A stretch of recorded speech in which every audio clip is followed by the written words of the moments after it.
Salam sehat, salam perubahan. Bertemu lagi dengan saya Intan Nilam di channel kesayangan kalian, Toy News. Masalah ijazah yang satu belum selesai, ini malah ada masalah ijazah lagi.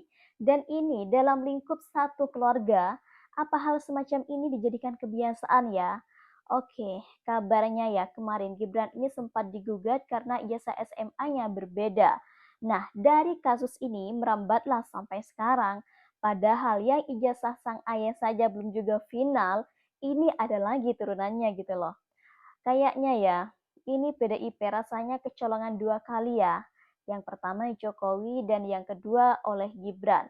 Bahkan Gibran Rakabuming Raka ini kembali menjadi sorotan kali ini tuduhan yang menyerangnya datang dari isu lama yang kembali mencuat, yaitu keabsahan ijazah pendidikan. Di tengah keraguan itu, sejumlah suara dari kalangan oposisi bahkan mulai menggulirkan wacana pemakzulan. Jika kelak terbukti ada pelanggaran syarat konstitusional, isu ini bermula dari unggahan akun media sosial yang menyebarkan tangkapan layar hasil pencarian nama Gibran di sistem verifikasi alumni sekolah dan universitas luar negeri yang diklaimnya tidak ditemukan. Nah, narasi itu lantas dikembangkan menjadi tuduhan-tuduhan bahwa Gibran ini menggunakan ijazah bodong yang saat mendaftar ke Komisi Pemilihan Umum KPU untuk Pilpres 2024.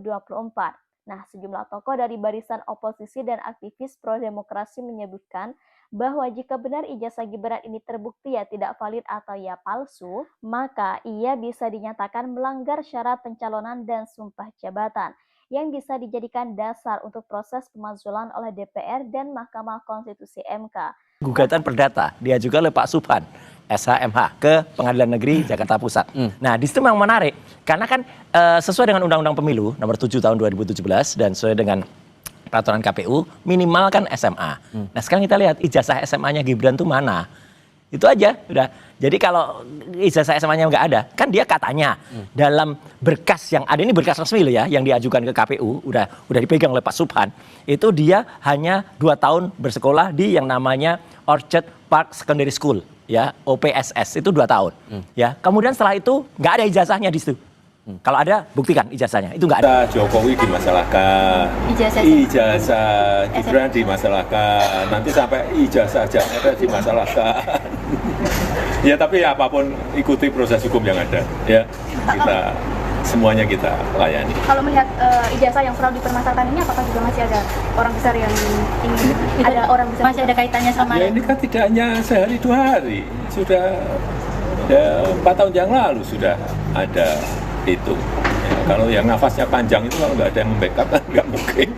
Bahkan dalam perkembangan terbaru ya, Komisi Pemilihan Umum KPU RI menuai sorotan tajam karena setelah kasus ini viral dan bahkan rame ya, KPU ini menolak membuka data asli dokumen pencalonan presiden dan wakil presiden 2024 termasuk salinan legalisir ijazah milik Joko Widodo. Bahkan Gibran Rakabuming Raka sebagai cawapres 2024, penolakan KPU ini memicu spekulasi bahwa lembaga tersebut sedang melindungi tokoh tertentu dari potensi gugatan publik terkait keabsahan dokumen. KPU berdalih bahwa dokumen pribadi yang diajukan oleh peserta pemilu termasuk dalam kategori informasi dikecualikan sebagaimana diatur dalam Undang-Undang Keterbukaan Informasi Publik. Namun, jika tertutup, ini justru memperkuat kecurigaan publik ya, terutama di tengah mencuatnya kembali isu ijazah palsu Presiden Jokowi dan Gibran. Nah, sebelumnya Presiden Joko Widodo juga sempat digugat ke Pengadilan Negeri Jakarta oleh sejumlah pihak pada 2023 atas dugaan penggunaan ijazah palsu saat mencalonkan diri sebagai presiden pada 2024 dan 2029. Dan hingga sekarang, 2025, kasus ini juga belum selesai ya. Ya, meskipun gugatan itu ditolak oleh pengadilan, publik tetap mempertanyakan mengapa dokumen asli ini tidak pernah benar-benar dibuka untuk umum secara transparan. Desakan kepada KPU untuk membuka kembali dokumen ijazah dan juga berkas persyaratan pencalonan Wapres Cawapres ini semakin menguat. Akademisi dari Universitas Airlangga menegaskan bahwa KPU ini tidak boleh menempatkan diri sebagai benteng rahasia elit politik. Selain itu, Komisi Informasi Pusat KIP pun didesak untuk meninjau ulang klasifikasi informasi rahasia tersebut. Bahkan beberapa kalangan ya mengancam akan mengajukan sengketa informasi dan gugatan hukum jika KPU ini terus menutup akses ke dokumen publik.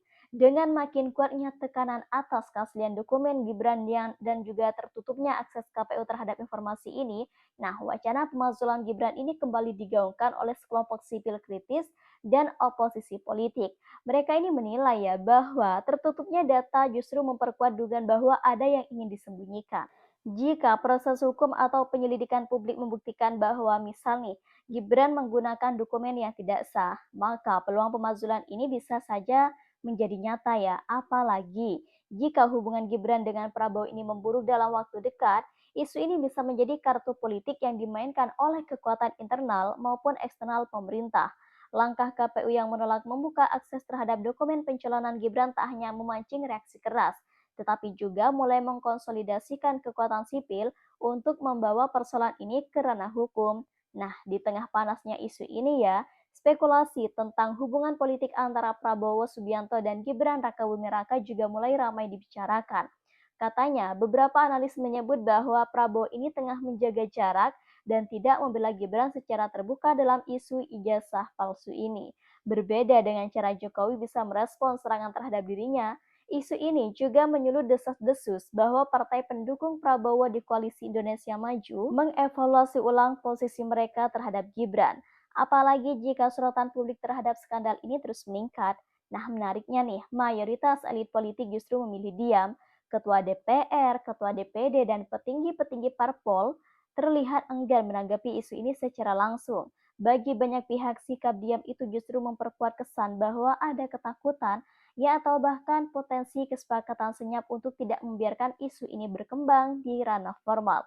Namun dia bukan berarti aman ya. Dalam banyak kasus politik di Indonesia yang saat ini terjadi, krisis kepercayaan publik justru meledak ketika elit terlalu lama menahan tekanan rakyat.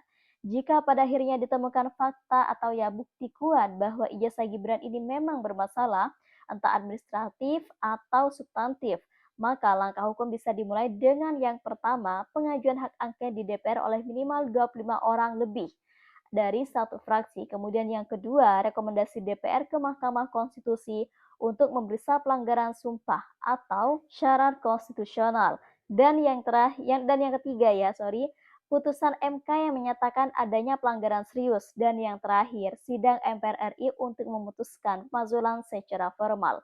Namun, proses ini sangat politis dan membutuhkan dukungan mayoritas sehingga hanya mungkin terjadi jika koalisi pemerintahan pecah atau dukungan ke Gibran ini benar-benar hilang.